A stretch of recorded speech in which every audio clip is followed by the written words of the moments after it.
Assalamualaikum warahmatullahi wabarakatuh. Alhamdulillahirabbil alamin. Wassalatu wassalamu ala asyrofil anbiya'i wal mursalin wa ala alihi washabihi ajmain. Asyhadu an la ilaha illallah wa asyhadu anna Muhammadar Rasulullah. Allahumma sholli ala sayyidina Muhammad wa ala ali sayyidina Muhammad. Rabbi shrahli sadri wa yassirli amri wa hlul 'uqdatam min lisani yafqahu qawli. Rabbi zidni ilma warzuqni fahma. Rekan-rekan mahasiswa yang saya cintai, pada pagi hari ini bersama saya Mufti Arif Arfiansyah, dosen Fakultas Ekonomi dan Bisnis Islam UIN Raden Mas Said Surakarta. Kali ini kita akan membahas mata kuliah pengantar akuntansi. Pada beberapa waktu yang lalu, mata kuliah pengantar akuntansi sudah menjelaskan tentang akuntansi perusahaan jasa. Nah, kali ini kita akan membahas bagaimana akuntansi dalam perusahaan dagang. Akan tetapi, sebelum kita memulai bagaimana akuntansi perusahaan dagang itu berada, kita coba mempelajari jenis-jenis tipe bisnis apa saja yang sudah pernah kita lihat di Indonesia ini. Tipe bisnis yang pertama itu adalah tipe bisnis perorangan. Jadi tipe bisnis perorangan ini bisnis atau perusahaan yang dimiliki oleh satu orang, biasanya bentuknya itu adalah toko, kemudian bisa salon, kedai kopi, ya, karena ini dimiliki oleh orang sendiri, dan ini adalah rintisan usaha para wirausahawan muda biasanya.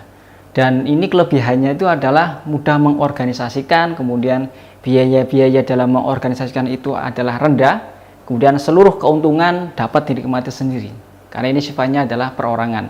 Namun kekurangannya adalah sumber keuangan terbatas, kemudian kewajiban tak terbatas, kemudian keuntungannya sangat kecil. Nah, ada tipe yang kedua. Ini tipe yang kedua adalah bisa kita lihat di dalam gambar ini ada dua orang, ya, melakukan persekutuan kerjasama. Biasanya dimiliki dikerjasamai oleh dua orang atau lebih. Biasanya bentuknya adalah firma atau CV, ya, atau mungkin dua orang bekerja sama. Nah, ini kelebihannya sumber daya keuangannya jauh lebih besar, karena sudah memiliki rekan bisnis dan juga sumber dari yang lain. Kemudian keahlian manajerialnya sudah mulai bertambah, karena adanya kerjasama ini tentu harus meningkatkan kerjasama itu. Nah, kekurangannya juga masih sama, ya, dengan perusahaan perorangan, yaitu kewajibannya tak terbatas. Jadi ketika ada kerugian, ya harus bertanggung jawab hingga sampai kewajiban-kewajiban itu terlunasi. Kemudian tipe yang ketiga, ini tipe yang sudah sangat banyak kita jumpai di Indonesia, yaitu korporasi, ya.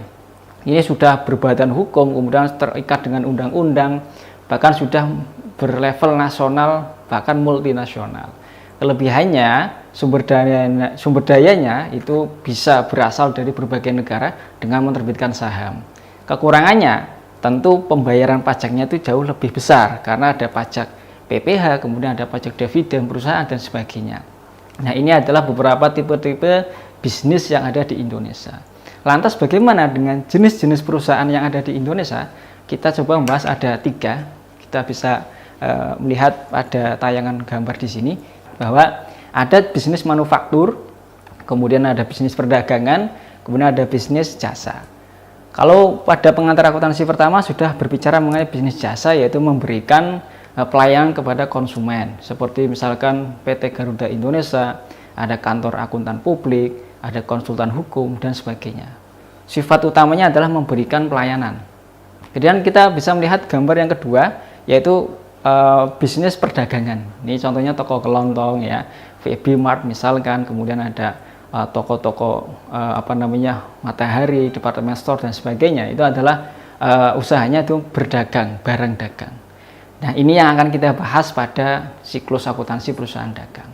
Sedangkan bisnis yang ketiga adalah manufaktur, yang bisnis utamanya itu adalah mengolah bahan baku menjadi barang jadi. Contohnya adalah bisa sepeda motor, perakitan sepeda motor, perakitan pesawat misalkan, ataupun bahkan industri rumah tangga, pengolahan makanan ringan misalkan, itu ada termasuk dari bisnis manufaktur. Nah, lantas inti utama dari perusahaan dagang yang membedakan dengan perusahaan manufaktur dan jasa itu apa saja? Nah, ini ada karakteristiknya, saudara-saudara. Jadi ada karakteristiknya dari perusahaan dagang. Yang pertama, bahwa perusahaan dagang ini memiliki karakter bahan utama itu adalah persediaan barang dagang. Jadi kegiatannya itu adalah menjual barang dagang ya, menjual barang dagang. Di mana perusahaan ini nanti memiliki siklus akuntansi yang sama dengan perusahaan jasa. Jadi siklus akuntansinya itu sama dengan perusahaan jasa. Yang membedakan itu adalah ada beberapa akun-akun yang hanya dimiliki oleh perusahaan dagang ya. Kita lanjut kepada karakteristik yang akun-akun apa saja yang dimiliki oleh perusahaan dagang. Nah, ini akun-akunnya nanti secara garis besar akunnya itu sama ya. Secara garis besar akunnya sama, terdiri dari harta, utang, modal, kemudian ada pendapatan dan beban. Nah, di sini yang membedakan nanti di pendapatan ini karena dagang ini usaha utamanya itu adalah menjual barang dagang, maka pendapatannya itu berasal dari penjualan barang dagang. Ya, itu perbedaannya. Nah, kita melihat nih ada beberapa kurang lebih 12 akun-akun yang hanya terdapat pada perusahaan dagang. Yang pertama ada akun penjualan, kemudian ada potongan penjualan, ada retur penjualan ya, kemudian ada pembelian, potongan pembelian, retur pembelian, ada beban angkut pembelian, kemudian ada beban angkut penjualan, kemudian ada piutang dagang. Kalau di jasa itu biasanya dikatakan piutang usaha, kemudian utang dagang atau utang usaha dalam perusahaan jasa. Kemudian ada dua akun yang akan sering kita bahas di perusahaan dagang ini adalah akun persediaan barang dagang dan juga akun harga pokok penjualan. Nah, inilah akun-akun yang sering dan hanya terjadi pada perusahaan dagang. Baik. Nah, pertama, kita akan membahas yang namanya persediaan barang debu. Jadi nanti ada beberapa poin yang akan kita perdalam lagi, yaitu persediaan barang dagang, kemudian harga pokok, kemudian ada cara pembayaran dan juga bagaimana syarat pembayaran. Yang pertama mengenai persediaan barang dagang. Nah, persediaan barang dagang ini kalau menurut PSAK nomor 14 itu dikatakan bahwa persediaan barang dagang itu adalah aset, ya, aset yang dimiliki oleh perusahaan, baik berasal dari persediaan bahan baku ataupun persediaan barang yang akan dijual. Jadi persediaan bahan baku itu untuk perusahaan yang manufaktur, kemudian untuk persediaan barang dagang itu untuk perusahaan dagang. Nah, pada kesempatan ini fokus kita adalah persediaan barang dagang pada perusahaan dagang. Nah, kemudian akuntansi telah memformulasikan ada dua sistem pencatatan persediaan barang dagang. Kita bisa melihat di sini ada dua ya. Ada metode periodik dan metode perpetual. Jadi ada dua sistem ini. Nah, kedua sistem ini akan kita bahas lebih dalam pada beberapa video berikutnya.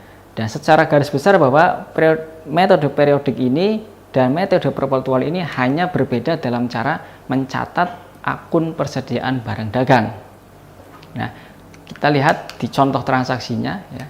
Kalau menggunakan metode periodik itu nanti di sana akan ada akun-akun pembelian. Sedangkan kalau di metode perpetual itu nanti hanya menggunakan akun persediaan barang dagang. Jadi setiap pembelian barang dagang, penjualan barang dagang itu akan menggunakan akun persediaan barang dagang. Tetapi kalau metode fisik nanti hanya menggunakan akun pembelian. Jadi tidak ada akun persediaan barang dagang. Akun ini akan muncul ketika di akhir periode akuntansi. Nah, kemudian yang selanjutnya kita akan merumuskan harga pokok penjualan. Nah, ini jadi ciri khusus juga di perusahaan dagang, ada harga pokok penjualan. Di mana harga pokok penjualan ini dapat kita hitung dengan cara persediaan barang dagang awal, kemudian ada pembelian, kemudian ditambah beban angkut pembelian, ya kita bisa melihat di situ, kemudian dikurangi dengan retur pembelian dan juga diskon pembelian, sehingga kita bisa melihat berapa sih pembelian bersih perusahaan itu. Kemudian dari pembelian bersih tersebut ditambahkan dengan persediaan barang dagang, akan diperoleh barang tersedia untuk jual. Barang tersedia untuk dijual inilah barang yang siap dijual kepada konsumen. Nah, karena menggunakan metode fisik ya, kemudian kita harus menghitung HPP, maka di dalam metode fisik ini atau periodik ini, perusahaan itu harus menghitung barang dagang secara fisik atau dengan istilah stock of name. Jadi gudang perusahaan dagang itu harus dihitung barang-barangnya, nilainya berapa, kemudian jumlahnya berapa. Nah, nanti akan menghasilkan yang namanya persediaan barang dagang akhir. Sehingga dengan diselisihkan antara barang yang tersedia untuk dijual, kemudian dikurangi dengan persediaan barang akhir, maka akan ketemu namanya harga pokok penjualan. Itu artinya barang-barang yang sudah kita jual kepada konsumen, HPP. Oke. Nah, di dalam perusahaan dagang ini juga ada karakter yang tidak dimiliki oleh perusahaan jasa, yaitu syarat-syarat pembayaran. Jadi kalau dalam akuntansi, dalam ekonomi itu ada beberapa cara pembayaran, dengan cara tunai atau dengan cara kredit. Nah, di dalam cara kredit ini nanti memiliki syarat pembayaran. Jadi pembayaran itu ada syarat-syaratnya. Ini kaitannya dengan kapan pembayaran barang dagangan dilakukan. Nanti disebut syarat pembayaran. Kemudian dan jangka waktunya itu berapa. Jadi ada jangka waktu, kemudian kapan akan dibayar. Biasanya ada beberapa cara ya, syarat pembayaran yang bisa dilakukan oleh perusahaan. Yang pertama adalah ada dengan syarat, misalkan di sini kita bisa melihat yang pertama adalah 2/10 N30. Itu artinya apa?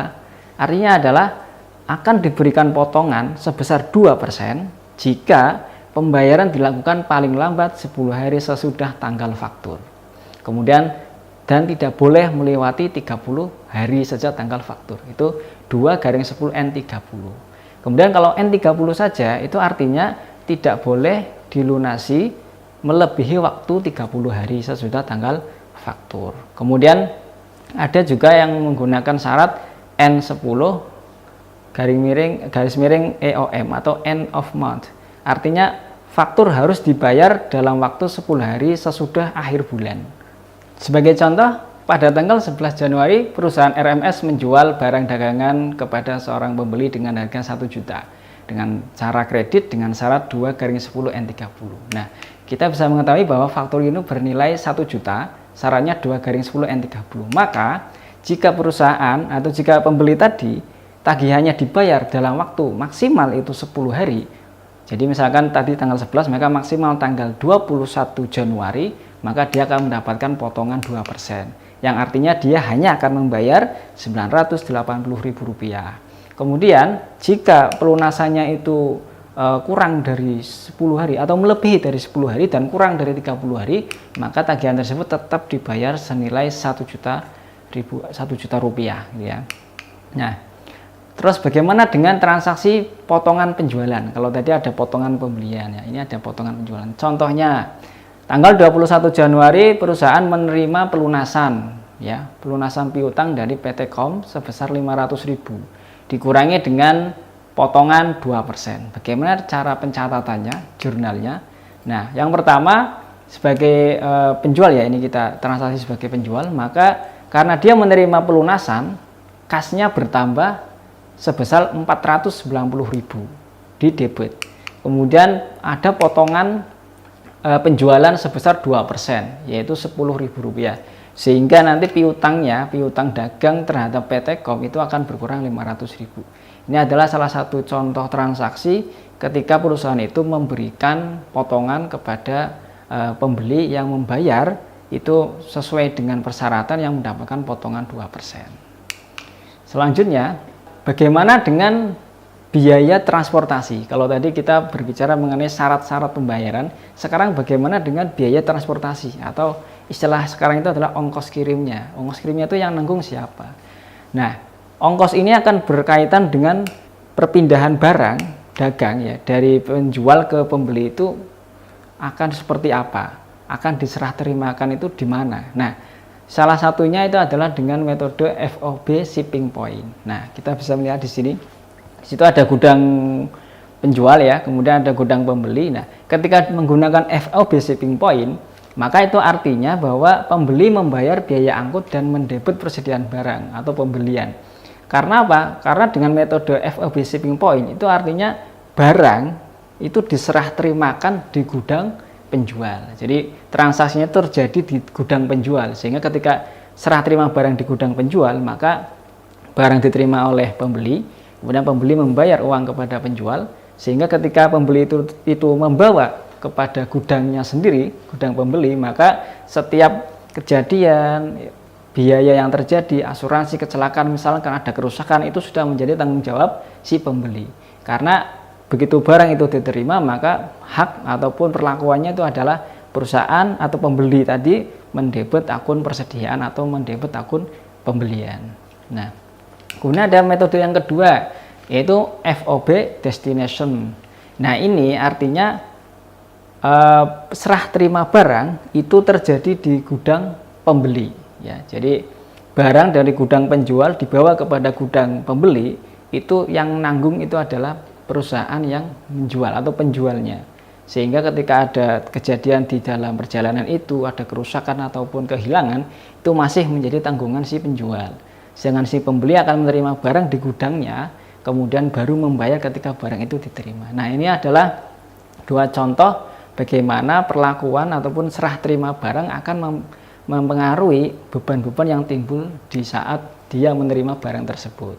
Sebagai ilustrasi FOB shipping point, ada sebuah contoh ya. Tanggal 1 Juli, PT Komputek menjual barang dagang dengan kredit kepada CV Rakit sebesar 7.500.000 dengan FOB shipping point dengan syarat N-45. Kemudian ada biaya angkut 500.000. Nah, ini FOB shipping point ini artinya barang dagang diserah terimakan di gudang penjual. Sehingga penjual akan melakukan transaksi mendebit piutang dagang. Kemudian di kreditnya itu adalah penjualan. Kenapa piutang? Karena di sini pembayarannya menggunakan syarat N-45. Itu artinya secara kredit sehingga menimbulkan piutang dagang dan penjualan. Nah, bagaimana dengan CV Rakit selaku pembeli? Dia akan mendebit pembelian sebesar 7,5 juta. Kemudian dia akan mengkreditkan utang dagang sebesar 7,5 karena transaksi kredit, maka dia akan menambah utang dagangnya. Nah, karena terjadi serah terimanya di gudang penjual, maka dia harus mengangkut barang itu sendiri ke gudangnya, sehingga dia mengeluarkan biaya angkut pembelian sebesar 500.000 dan dia mengeluarkan uang itu sebesar 500.000 pula dan mengkreditkan kas. Jadi di sini beban angkut pembelian ditanggung oleh si pembeli. Ini adalah contoh untuk FOB shipping point. Kemudian bagaimana dengan contoh yang destination point? Contohnya toko Merdeka menjual barang dagang dengan kredit kepada toko Hana 5 juta rupiah, FOB destination, kemudian syaratnya N30, biaya angkutnya 300.000. Maka karena ini FOB destination, maka barang diserahkan ke pembeli di gudangnya pembeli. Maka si penjual harus mengangkutnya, sehingga penjual itu harus mendebitkan biaya angkut penjualan sebesar 300.000 dan mengkreditkan kas untuk membayar itu sebesar 300.000. Dan penjual juga harus mencatat transaksi penjualannya, yaitu piutang dagang dan penjualan. Dan toko Hana itu hanya mengkreditkan utang dagang dan juga mendebitkan pembelian tanpa harus menanggung biaya angkut pembeliannya. Nah, ini adalah contoh dari destination point. Nah, dari materi ini kita sudah membahas bagaimana perusahaan itu dagang itu memiliki beberapa karakter, beberapa akun-akun yang khusus di perusahaan dagang. Kemudian ada akun persediaan barang dagang, ada harga pokok penjualan, kemudian bagaimana syarat pembayarannya, bagaimana cara penyerahan barang. Nah, inilah secara sekilas perusahaan dagang karakternya sedemikian itu. Nah, kali ini kita cukupkan pada video pembelajaran kali ini. Semoga bermanfaat. Kita ketemu lagi pada pertemuan video pembelajaran di lain kesempatan. Assalamualaikum warahmatullahi wabarakatuh.